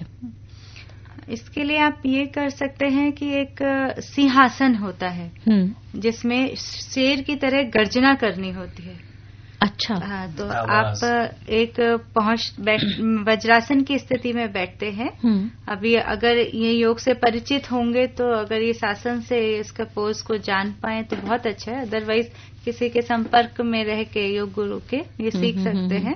तो वज्रासन में बैठे, उसके बाद दोनों हाथों को घुटनों के ऊपर रख के या अपने दोनों पैरों को फैला के सामने की ओर रख के सिंह गर्जना करी जाती है, जिसका सीधा प्रभाव हमारे गले पर पड़ता है। तो वो अभ्यास लाभ पहुंचा सकता है। साथ में उज्जाई प्राणायाम, जो भी गले का अभ्यास होता है, जिसमें हम गले की मांसपेशियों को संकुचित कर श्वास को लेना और छोड़ने का अभ्यास करते हैं। तो ये दो अभ्यास लाभकारी हो सकते हैं। और गंज ढूंढवारा से है मास्टर खिल्लू परवेज बेगम इमराना नाज, और इनका जो सवाल है डॉक्टर साहिबा वो है, ब्लड प्रेशर लो रहता है तो इसके लिए कौन सा योग किया जा सकता है जिससे ठीक रहे हम? ब्लड प्रेशर लो रहता है, अगर ये योग अभ्यास से जुड़े हुए हैं तो शायद समझ पाए कि सूर्यभेदी प्राणायाम, सूर्यभेदी प्राणायाम जिसमें कि हम अपने पिंगला नाड़ी, जिसे कि जो कि सिंपैथेटिक नर्वस सिस्टम को अराउज करती है, उसको सक्रियता प्रदान करते हैं। अच्छा। किसी भी ध्यानात्मक आसन में बैठ के दाएं हाथ से नासिकाग्र मुद्रा बना के इसका अभ्यास करते हैं, तो राइट नॉस्ट्रल से इनहेलेशन करके लेफ्ट से एक्सेल करते हैं। बार बार राइट से इनहेल करके लेफ्ट से एक्सेल करेंगे तो हमारी राइट नॉस्ट्रल एक्टिवेट होती है। ठीक है। तो वो जो एक्टिवेट होगी वो हमारे सिस्टम में सिंपैथेटिक नर्वस सिस्टम को अराउज करेगी, रक्त संचार को बढ़ाती है। तो वो लो बीपी में आपको सपोर्ट करेगा। मास्टर खिल्लू परवेज, उम्मीद है आपने इस सवाल का आपने जवाब सुन लिया होगा। जी। वैसे जोड़ों के दर्द के लिए कई सवाल आए थे, वो तो डॉक्टर साहिबा ने बता ही दिया है आंसर। जी, किस तरह से तो बता दिए थे। जी। एक सवाल है गोकुल चौक गंगजला सहरसा से राधे कुमार विद्यार्थी जी का। ये कहते हैं 2 घंटे योगा करता हूं मैं। 2 घंटे रोज करते हैं ये, तो कहते हैं कि क्या मुझे इसमें ब्लड शुगर में फायदा होगा इसके लिए? निश्चित रूप से अगर आप शुगर रिगार्डिंग अभ्यास करते हैं, ऐसे अभ्यास करते हैं जो आपको आपकी बीमारी में हेल्प कर रहे हैं उसको कम करने के लिए, तो निश्चित रूप से लाभ होगा। वो डिपेंड करता है कि आप 2 घंटे में अभ्यास कौन से कर रहे हैं। कौन सा अभ्यास करना होगा अगर एक लाइन में कहें तो? हाँ, तो मैंने पहले भी बताया कि एक तो नाड़ी शोधन प्राणायाम का अभ्यास प्लस योग आसनों में ये वक्रासन का अभ्यास करें और ये मत्स्येंद्र आसन का अभ्यास करें, तो ये चीजें लाभ बनें। कटी चक्रासन का अभ्यास करें जी, तो ये अच्छे लाभकारी अभ्यास रहेंगे। राजनगर बिहार जोन से है कुशेश्वर प्रसाद गुप्ता जी, कहते हैं कि मेरी उम्र 70 साल की है और ये हार्ट पेशेंट हैं। कहते हैं दिल का मरीज हूं, क्या मैं योगा कर सकता हूं? आप योग अभ्यास में तो बहुत ज्यादा डीप नहीं जा सकते, आपकी आयु और शरीर की क्षमता अनुसार ही आप करें। लेकिन हृदय हार्ट पेशेंट होने के कारण आप जितने सहज सरल और शिथिल आसनों को करेंगे तो आपको लाभ मिलेगा। जैसे शवासन हुआ, आसान आसन है थोड़े, उनकी जिसमें कि हृदय क्षेत्र पर दबाव ना पड़े। जी जी जी जी। जितना आप अपने को विश्राम देंगे, शरीर को विश्राम देंगे, उतना लाभ मिलेगा। भ्रामरी प्राणायाम आप कर सकते हैं, नाड़ी शोधन प्राणायाम आप कर सकते हैं। योग आसनों के अभ्यास को थोड़ा कम ही रखें, जिसमें शवासन का अभ्यास आपके लिए लाभकारी रहेगा। शवासन का तो गुप्ता जी आपने सुन लिया होगा, आपके लिए डॉक्टर साहिबा ने कहा कि आप ज्यादातर शव आसन करें तो वो आपके लिए आसान भी होगा और आपके लिए फायदेमंद भी होगा। शुक्रिया डॉक्टर इंदू। अभी कुछ और हमारी बातें आपसे जारी रहेंगी। कुछ मैसेजेस यहाँ पे शामिल करते हैं। गोड धाकलो थार से जेठमल सिंह सोदो, रवि सिंह, प्रदीप सिंह को प्रोग्राम अच्छा लग रहा है, कहते हैं काफी मालूमाती बातें हो रही हैं। इसके अलावा आदाब और सलाम के साथ आया है एक और पैगाम दीपिका मल्होत्रा, आशीष मल्होत्रा बेबी गविया का कनाडा से शामिल हुई हैं।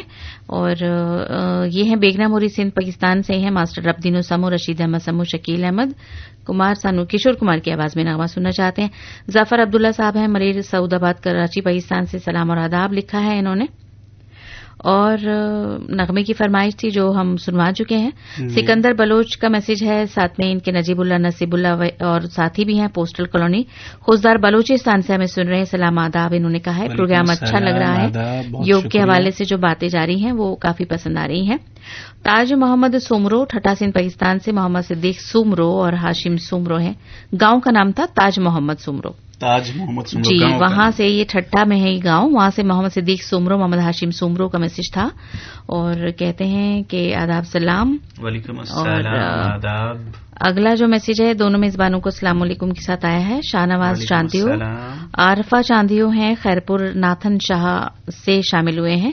प्रोग्राम कहते हैं काफी दिनों के बाद शामिल हो रहे हैं, हमारी फरमाइश पूरी कीजिएगा। रफी और लता जी की आवाज में कोई अच्छा नगमा सुनना चाहते हैं तो अगला नगमा शाहनवाज चांदियो जी, रफी और लता की ही आवाजों में, जरा सा इंतजार करना होगा आपको जी। कुछ पैगामात को मैं शामिल कर लूं, यानी हिंदुस्तानी सामीन के पैगामात हैं जी। चंद्रपुर से हैं श्रीमती रंजना झरिया, आदाब लिखती हैं। आदाब जी। और बिलाई छत्तीसगढ़ से हैं मुकेश शर्मा और सरिता शर्मा हैं। आदाब मुकेश जी, सरिता जी। और ये वाह वाह, ये अच्छा, इन्होंने योगा के बारे में कुछ लिखा है। यूनुस खत्री जी हैं। खत्री जी हैं जी। डॉक्टर इब्राहिम खान हैं, बेगम हसीना खान हैं, सबिहा खान है, बीजापुर कर्नाटका से सलाम कह रहे हैं। वालेकुम अस्सलाम डॉक्टर साहब। और ये घंटाघर खांडवा से हैं संजय पंचोलिया, प्रियंका पंचोलिया और संप्रीत पंचोलिया हैं। संजय जी आपको भी नमस्कार हमारा। और ये उल्लासनगर मुंबई से हैं पुरुषोत्तम शमतकर, ज्योति शमतकर, कहते हैं कि कोई भी नगमा सुनवा दें। डॉक्टर इब्राहिम खान, ये मैंने पढ़ दिया अभी। अच्छा जी, आपने पढ़ दिया है। और ये है अमरावती से कमरुल ठेकेदार, नसीम बेगम और उनकी नवासी हैं आसिया और हादिया जी, सभी का शुक्रिया। और एक और पैगाम को शामिल करें तो ये है तिलहारा से विनायक भगत, रविंद्र भगत और प्रशांत भगत हैं। चलिए ठीक है, शुक्रिया आप सबका। करती हो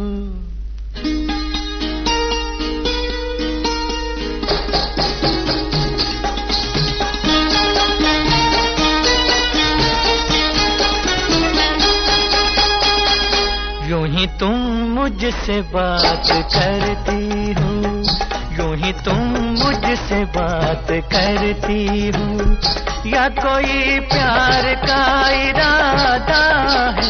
आदाए दिल की जानता ही नहीं, आदाए दिल की जानता ही नहीं, मेरा हमदम भी कितना सारा है। यूं ही तुम मुझसे बात करती हो।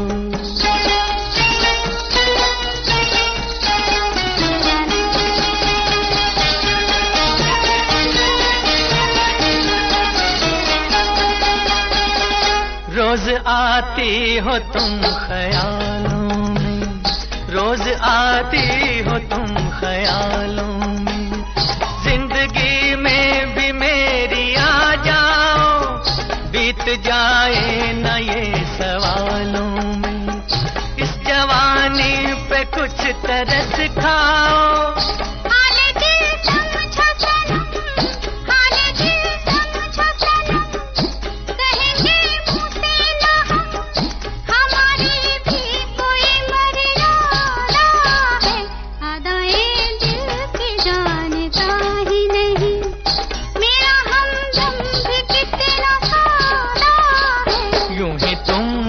से बात करती हूँ।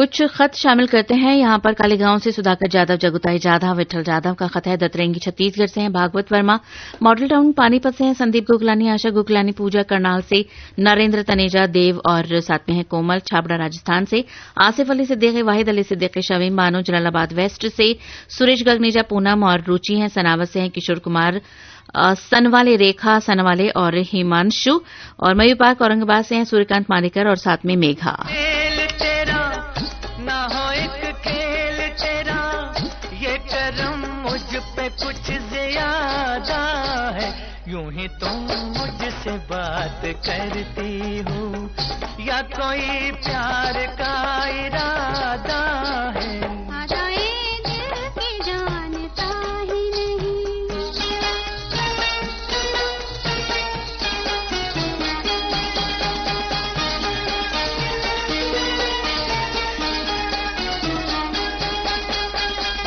बन गई हो मेरी सदा के लिए, बन गई हो मेरी सदा के लिए, या मुझे यूं ही तुम बनाती हो, कहीं बाहों में न भर लूं तुमको, क्यों मेरे हौसले बढ़ाती हो।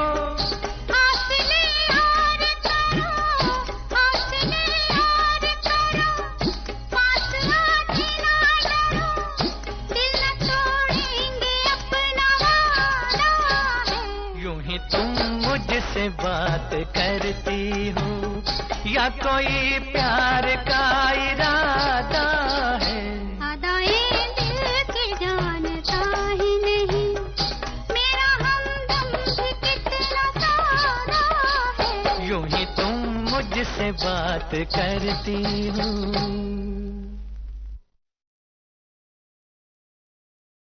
जी आंसर। देखिए वक्त अब हो गया है यहाँ पर खबरों के खुलासे का, तो चलिए फिलहाल खबरों का खुलासा सुनते हैं, जरा देर के बाद वापस लौटेंगे। फहीम अहमद से खबरों का खुलासा सुनिए। आज योग का 5वां बैनुल-अक़वामी दिन मनाया जा रहा है। वजीर आजम नरेंद्र मोदी ने झारखंड में रांची से योग दिवस मनाने में मुल्क की क़यादत की। बड़ी तकरीब आज सुबह रांची के प्रभात तारा ग्राउंड पर हुई। इस मौके पर इज़हार ख्याल करते हुए वजीर आजम ने योग को सेहत स्कीमों के साथ मरबूत करने की जरूरत पर जोर दिया। जनाब मोदी ने कहा कि पिछले 5 साल में सरकार ने सेहत और तंदुरुस्ती के साथ योग को मरबूत किया है ताकि इसे हिफ्ज़ान सेहत का एक सुतून बनाया जा सके। जनाब मोदी ने कहा कि आज के बदलते हुए दौर में बीमारी से बचाव के साथ साथ तंदुरुस्ती पर तवज्जो मरकूज की जानी चाहिए। वजीर आजम ने कहा कि योग डिसिप्लिन और अज़्म की अक्कासी करता है और पूरी जिंदगी इस पर अमल करना चाहिए। वजीर आजम ने जदीद तर्ज के योग को देही और कबायली इलाकों तक ले जाने की जरूरत उजागर की। उन्होंने कहा कि योग गरीब लोगों को बीमारियों और गुर्बत से बाहर निकालने में अहम रोल अदा कर सकता है। जनाब मोदी ने कहा कि योग इल्म, जानकारी, काम और लगन का एक उम्दा इम्तिजाज फराहम करता है। उन्होंने योग से मुतालिक तहकीक पर भी जोर दिया। कौमी राजधानी दिल्ली में असल तकरीब राजपथ पर हुई। इस मौके पर वजीर दिफा राजनाथ सिंह ने कहा कि योग इंसानियत का पैगाम फैलाता है और इसे किसी भी मजहब के साथ नहीं जोड़ा जा सकता। उन्होंने कहा कि योग दुनिया को मजबूत कर रहा है और अब ये लोगों का तर्ज जिंदगी बन गया है। बैरून मुल्क से भी योग दिवस की तकरीबात मनाए जाने की इत्तलात मौसूल हो रही हैं। नेपाल में वजीर आजम के.पी. शर्मा ओली और नायब वजीर आजम उपेंद्र यादव समेत योग के सैकड़ों मद्दाहों ने तकरीबात में हिस्सा लिया। ढाका में भी योग का बैनुल-अक़वामी दिन बड़े जोश व खरोश के साथ मनाया जा रहा है। वहां बंगबंधु स्टेडियम आज सुबह योग के हजारों शायकीन से खचाखच भरा हुआ था। उधर मुत्तहिदा अरब अमारात में मुख्तलिफ मुल्कों के तकरीबन 4000 योग मद्दाहों ने अबूजबी में योग मुजाहरे में हिस्सा लिया। योग के फरोग के लिए गिराकदर देन के सिलसिले में 2019 के वजीर आजम के अवार्ड्स का ऐलान कर दिया गया है। आयुष वजारत ने एक बयान में कहा कि ये अवार्ड गुजरात के लाइफ मिशन के स्वामी राजा ऋषि मुनि, इटली की मोहतरमा एंटोनीता रोजी, मुंगेर के बिहार स्कूल ऑफ योगा और जापान के जापान योगा निकेतन को दिया जाएगा। एक बार में ही 3 तलाक के तरीके पर पाबंदी लगाने के लिए एक नया बिल आज लोकसभा में पेश किया जाएगा। मुस्लिम खवातीन के शादी से मुताल्लिक हुकूक के तहफ़्फ़ुज़ का बिल 2019 लोकसभा के आज के एजेंडे में शामिल है और ये फरवरी में बीजेपी की ज़ेर क़यादत साबिक़ा एनडीए सरकार की जानिब से जारी किए गए ऑर्डिनेंस की जगह लेगा। पिछले महीने 16वीं लोकसभा तहलील किए जाने के साथ ही साबिक़ा बिल की मुद्दत खत्म हो गई थी क्योंकि ये राज्यसभा में ज़ेर इल्तवा था। इसके साथ ही खबरों का खुलासा खत्म हुआ। मीडियम और शॉर्ट वेव्स पर ये ऑल इंडिया रेडियो की उर्दू सर्विस है। सूरज के साथ साथ प्रोग्राम ऑल इंडिया रेडियो की उर्दू सर्विस से आप सुन रहे हैं। अंदर देखिए, अभी हमने न्यूज में भी सुना कि सिर्फ हिंदुस्तान में ही नहीं बल्कि दुनिया के कितने सारे ममालिक में आज इंटरनेशनल योगा डे के मौके पर अलग अलग प्रोग्राम मुनक्किद किए जा रहे हैं। यहाँ पर नेपाल का जिक्र हुआ, ढाका का जिक्र हुआ, यूएई का जिक्र हुआ और भी कई ममालिक हैं जहाँ पर बहुत प्रोग्राम आज के दिन के हवाले से तरतीब दिए गए हैं। अहम ये कि हमारे झारखंड का जिक्र हुआ।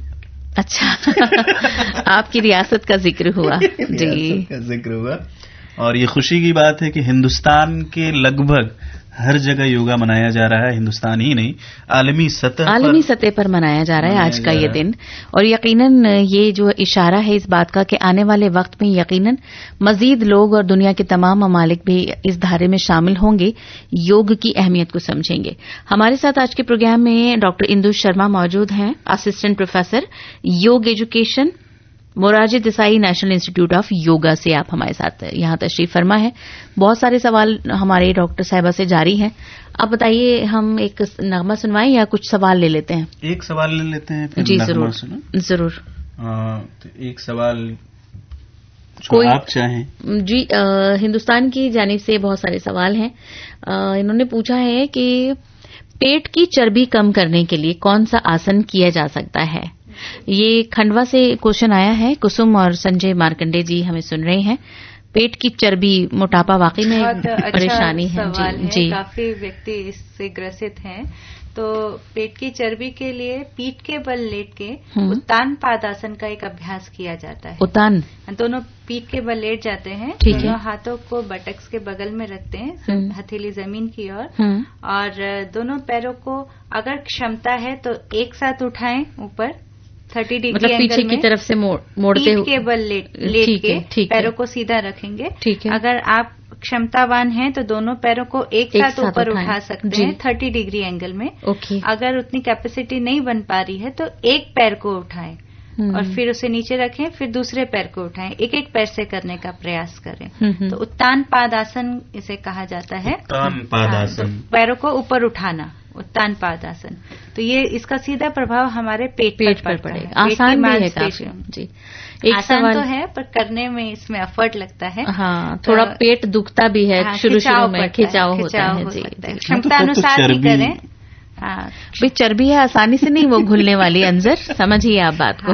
बढ़ते सूर्य नमस्कार का अभ्यास भी यदि ये अपने प्रैक्टिस में रखेंगे तो अच्छा रहेगा। साथ ही थोड़ा डाइट को कंट्रोल भी करें। अच्छा, जिनके घुटने उठने में दर्द होता है वो तो आप बताइए, लेकिन फिर भी ज्वाइंट पेन वगैरह जितना करेंगे उतना अच्छा रहेगा। पैर को जैसे आप चेयर पे बैठे, क्योंकि घुटनों का दर्द है तो मुझे नहीं लगता उन्हें आराम से नीचे बैठने में आराम मिलेगा, दर्द ही होगा। तो चेयर में बैठ के भी वो अभ्यास को कर सकते हैं। पैर को चेयर में बैठ के पैर को ऊपर उठाना, नीचे रखना। ठीक है। तो इस तरह से यदि थेरेपी के टाइप का जो, हाँ, क्योंकि वो नीचे घुटने में दर्द है तो ऊपर नीचे बैठने में उन्हें परेशानी होती होगी। जी, जी, जी। तो फिर वो चेयर पे बैठ के अगर पैर को ऊपर उठाएं, नीचे रखें, ऊपर उठाएं, नीचे, तो इस तरह से पैर की क्रियाओं को कर सकते हैं। फिर आगे पीछे करके भी घुटने का जितना मूवमेंट होगा वो उसके पेन को रिलीफ करेगा। विनोद मकवाना जी का मैसेज है, ये मुंबई से हमें सुन रहे हैं। इनका कहना है कि किडनी स्टोन के लिए कौन सा आसन हो सकता है? एग्जैक्टली, किडनी स्टोन को ठीक करने के लिए आसन तो इतना प्रभावकारी नहीं रहेगा। आप डॉक्टर से संपर्क करें, आपकी कितना किस लेवल में है, आप कितने कैपेबल हैं किस अभ्यास को करने के लिए, वो उसका परामर्श लेना बहुत जरूरी है।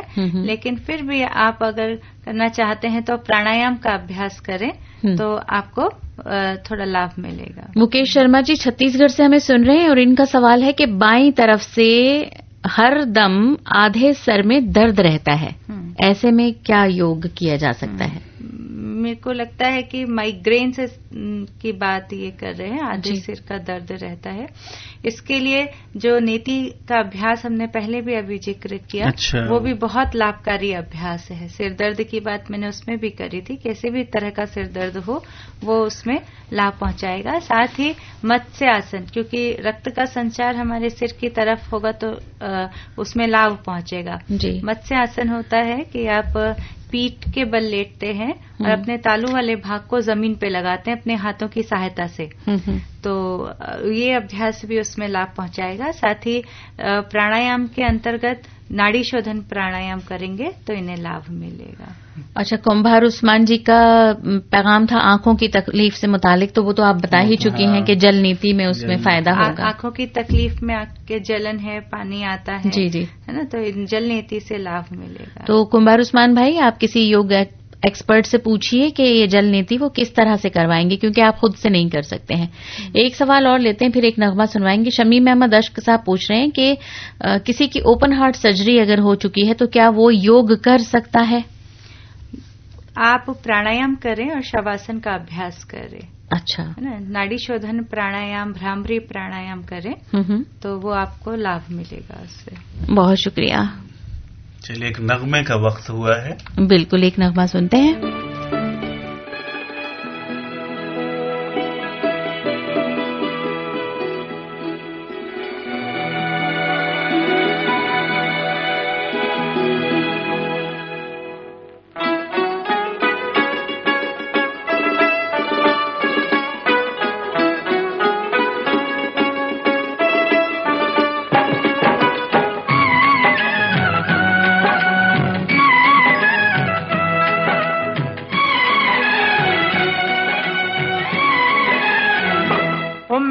बेचैन दिल को चैन तूने दिया, मेरे बेचैन दिल को चैन तूने दिया।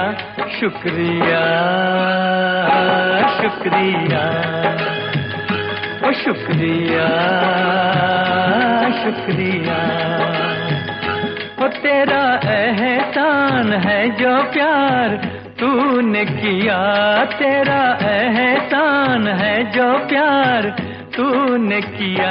शुक्रिया शुक्रिया ओ शुक्रिया शुक्रिया।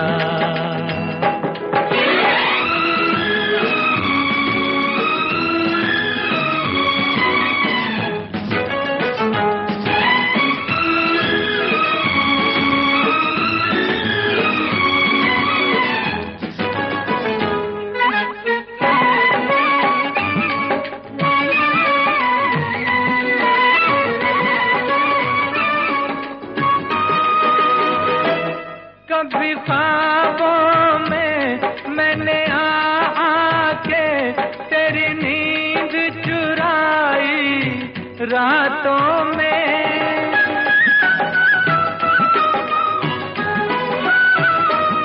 कभी उलझाया कभी सुलझाया तेरी जुल्फों को मुलाकातों में, तेरी जुल्फों को मुलाकातों में।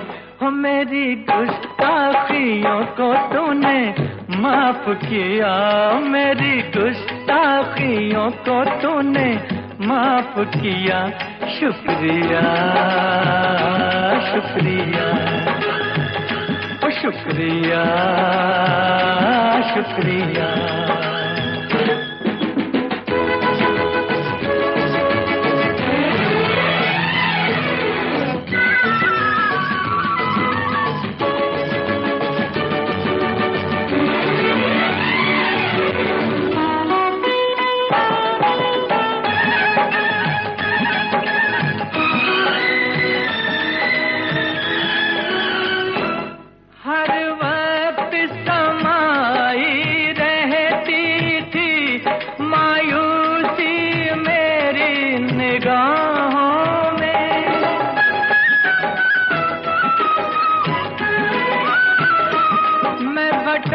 जाता मैं बहक जाता, गिर जाता मैं इन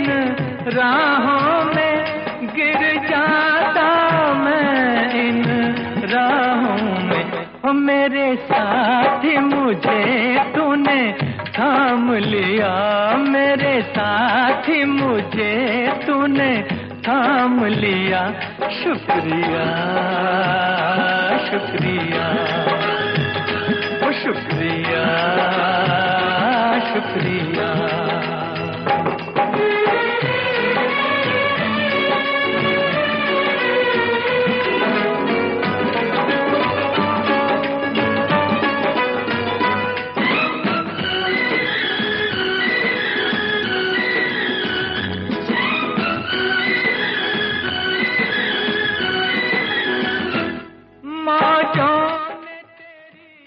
सूरज के साथ साथ प्रोग्राम आप ऑल इंडिया रेडियो की उर्दू सर्विस से सुन रहे हैं। जी अंजर, कोई सवाल अगर हो तो पूछ सकते हैं अभी। एक बहुत खूबसूरत सा सवाल है। क्या पूछते हैं? कौन है? कुछ भी बीमारी नहीं हो क्या फिर भी योगा करें? ये वसंतराव भोजने जी का है। वसंतराव भोजने जी, योगा इसीलिए है कि कोई बीमारी ना हो सके। बीमारियों के बारे में तो हमने बात कर ली बहुत सारी।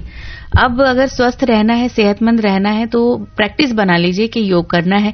बाकी डॉक्टर साहिबा बताएंगी और तफसील। इंदु जी बताइए कि कोई बीमारी नहीं है। सही बताया आपने कि योग का एक पक्ष है कि अगर विकृति हो गई है तो उसको हम कैसे सुधार सकते हैं जी। और एक विकृति हो ही ना, रोग आए ही ना जी, उसके लिए कैसे हम अपने को तैयार करें जी। तो निश्चित रूप से जो योग के जितने अभ्यास हैं, यदि आप नियमित रूप से करते हैं तो आप शरीर से, मन से स्वस्थ रहेंगे और किसी तरह का कोई रोग आपको जीवन पर्यंत होगा ही नहीं जी। तो निश्चित रूप से जिन्हें कोई बीमारी नहीं है उनके लिए भी योग है। वैसे मुझे जो समझ में आया इनके सवाल से कि अब तक हमने जितनी भी बातें की हैं वो सब योगा का ताल्लुक कहीं न कहीं किसी न किसी बीमारी ही से है। वो इस कारण से भी है क्योंकि समाज में आज बीमारियां ही बढ़ती जा रही हैं। हर कोई किसी न किसी बीमारी से पीड़ित है और हर कोई अपने रोग से छुटकारा पाना चाहता है। तो योग, जैसे हमने पहले भी बताया, उसमें एक कारगर उपाय है।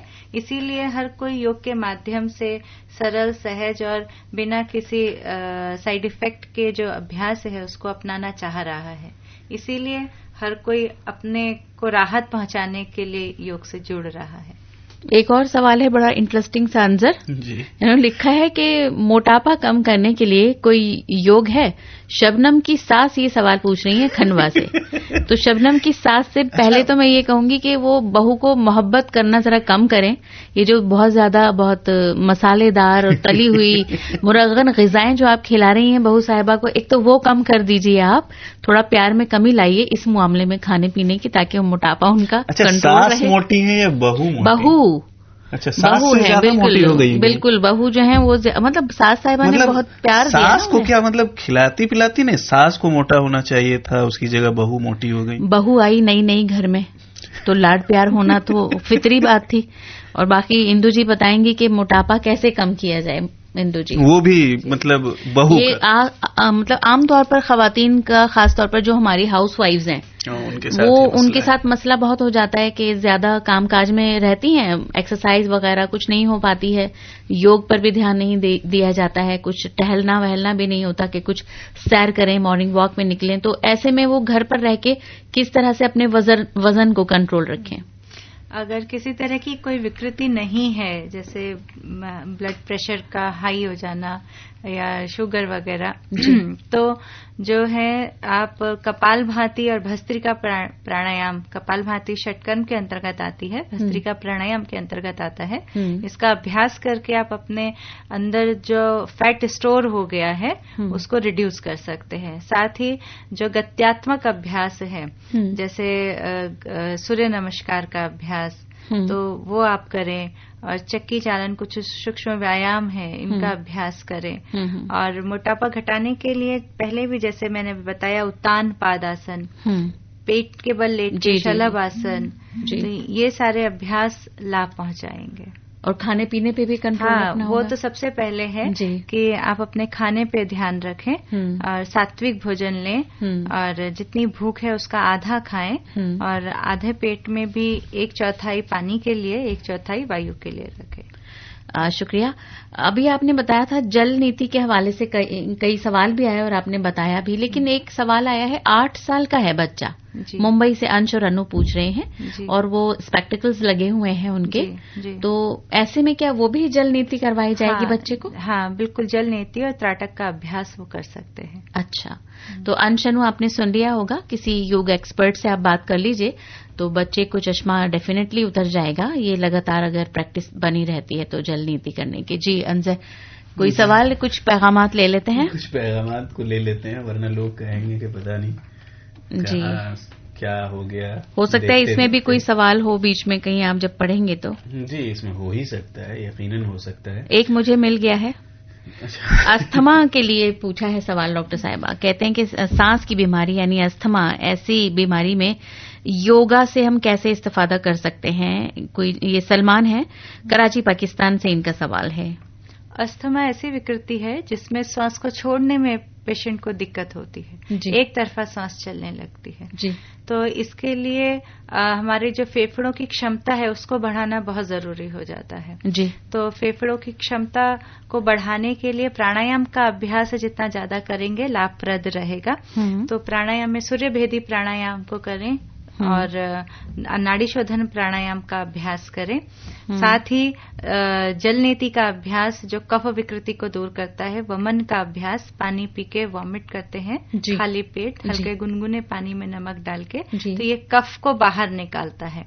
अच्छा, तो वो लाभकारी रहेगा। साथ ही भुजंगासन का अभ्यास, आसनों के अंतर्गत यदि हम जाएं, पेट के बल लेट के हाथों की सहायता से अपने धड़ को ऊपर उठाएं, तो ये क्या करता है, हमारे फेफड़ों में प्रसार लाता है, फैलाव लाता है, जिससे फेफड़े मजबूत बनते हैं, उनकी कार्यक्षमता बढ़ती है। धनुरासन का अभ्यास, पेट के बल लेट के दोनों हाथों की सहायता से पैर के पंजे को पकड़ के ऊपर की ओर खींचने का प्रयास करते हैं। तो ये ध्यान रखें, ये सारे अभ्यास क्षमता अनुसार करें, जितनी आपकी कैपेसिटी हो, आप जितने करने योग्य हो उतना करें, धीरे धीरे करें, जबरदस्ती जल्दबाजी बिल्कुल ना करें जी। और अच्छा होगा कि किसी एक्सपर्ट की मौजूदगी में आप करें। ये सारे अभ्यास आप जानकार व्यक्ति के निर्देशन में ही करें जी, केवल सुन के ना करें। अच्छा, एक आजकल जो एक और मसला है, एक और बड़ी प्रॉब्लम है, जैसे बहुत सारे लोग मतलब शराब है या सिगरेट है या बीड़ी है, ये सब पीते हैं, तो उससे छुटकारा अगर पाना हो तब कौन सा योगा करेंगे?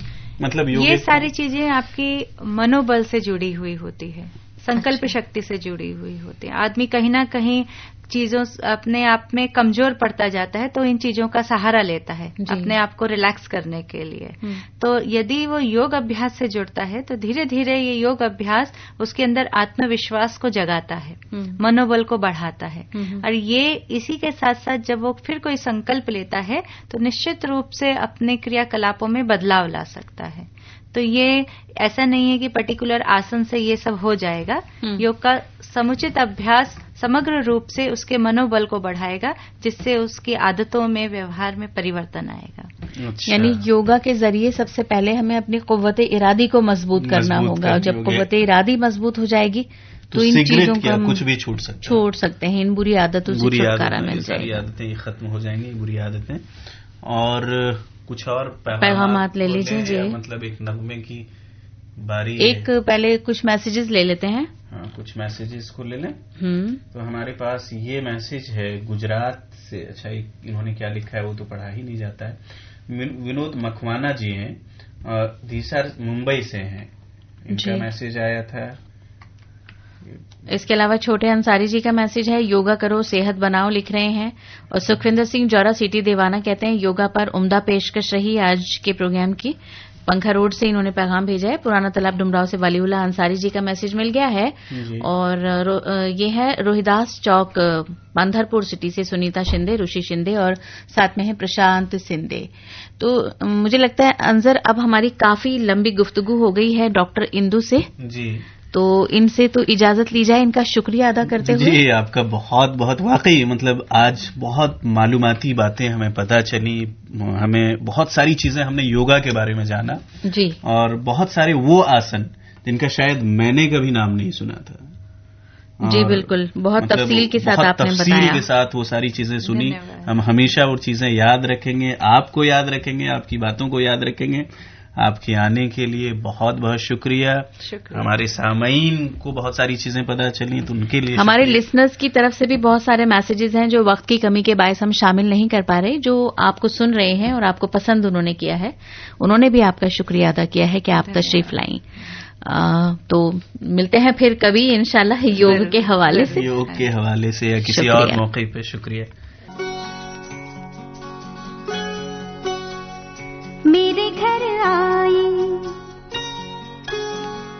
मेरे घर आई एक नन्ही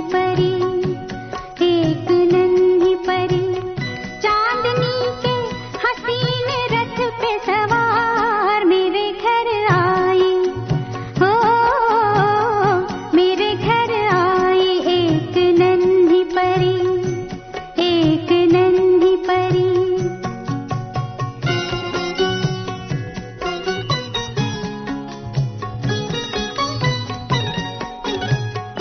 उसकी बातों में शहद जैसी मिठास, उसकी सांसों